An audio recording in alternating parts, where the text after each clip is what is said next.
માતાજી અને જય સાવનમાં બધાને. આજે આપણે જવાનું છે વીરપુર, તો કન્ટિન્યુ બ્લોકમાં બન્યા રહેજો.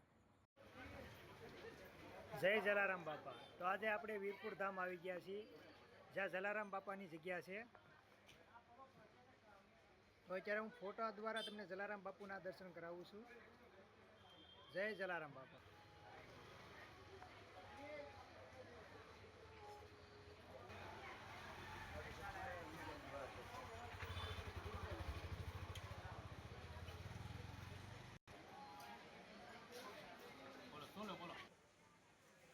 તો આપણે જલારામ બાપાની જગ્યામાં આવ્યા છીએ, પણ એક સ્ટોર આવી છે, દુકાન આવી છે.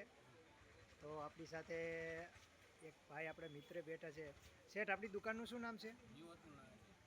તો આપની જે કોઈને જલારામ બાપાની મૂર્તિ અથવા કોઈ પણ પૂજા સામગ્રી માટે કોઈ પણ વસ્તુ જોતી હોય તો આપને આ સ્ટોરમાંથી મળી રહે છે. જય જલારામ બાપા.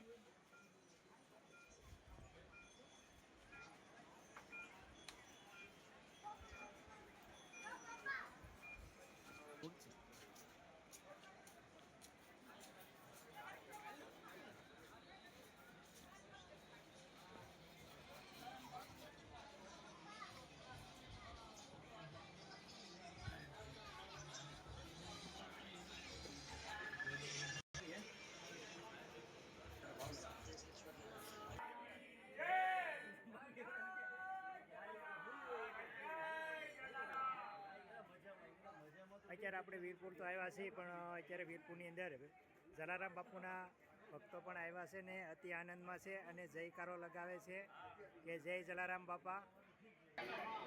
અત્યારે જે હું તમને દર્શન કરાવી રહ્યો છું તે જલારામ બાપુનું મુખ્ય મંદિરનો ગેટ છે, દરવાજો છે. જ્યાં દરવાજાથી આપણે મંદિરની અંદર પ્રવેશ થાય છે અને જલારામ બાપાના દર્શન થાય છે. પણ અંદર શૂટિંગ ઉતારવા માટે મનાય છે, માટે હું તમને ખાલી અત્યારે બહારથી દર્શન કરાવી રહ્યો છું. જય જલારામ બાપા. અન્નનો ટુકડો ત્યાં હરી ઢુકડો, એવા ઉપદેશ સાથે જલારામ બાપાએ આજ વીરપુરની અંદર જ્યારે કોઈ ભૂખ્યું આવતું તો તેમને જમાડતા. અને આજે પણ જગ્યાની અંદર કોઈ પણ દર્શન કરવા આવે તે ભૂખ્યા પેટે જતું નથી અને બાપાનો પ્રસાદ લે છે. અને જે આ ફોટો હું તમને અત્યારે બતાવું છું તે ફોટો બાપાના વખતમાં ખેંચવામાં આવેલો છે. જે અત્યારે મંદિરની અંદર આ ફોટો રાખવામાં આવેલો છે, જેના દર્શન આપણે સૌ કરીએ છીએ.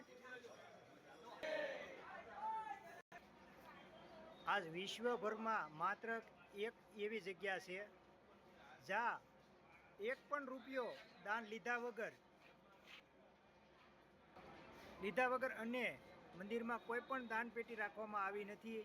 આ વિશ્વભરમાં એક જ માત્ર એવું મંદિર છે જ્યાં દાન પેટી અથવા દાન લેવામાં આવતું નથી. જય જલારામ બાપા.